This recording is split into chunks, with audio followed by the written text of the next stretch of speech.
บายดีท่านผู้ชมตอนนี้พาสุกอยู่ที่ดินจัดสรรของบริษัท LN เนาะนอกจากดินจัดสรรแล้วยังมีบ้านเฮือนจัดสรรเนาะป้าผู้อลังการงานสร้างราคาเริ่มต้นหลังละ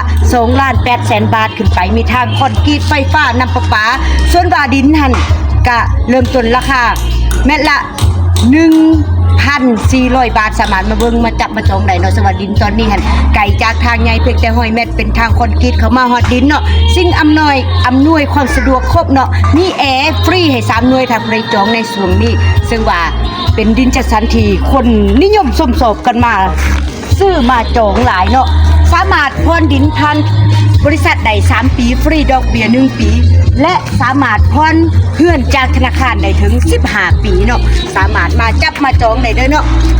เบอร์โทรติดต่อแม่น288988789สามารถกดแอปเข้ามาได้เด้อเนาะมาจับมาจองได้เนาะเพื่อนก็มีแต่หลังงามๆไฮโซหรูหราเนาะลูกค้าจับจองเกือบหมดแล้วเนาะหากระสังใหม่แต่ว่าไปแบบกายครึ่งแล้วเนาะสามารถเข้ามาเบิ่งมาชมได้เด้อเนาะติดต่อเข้ามาได้ตามเบอร์โทรในหน้าจอ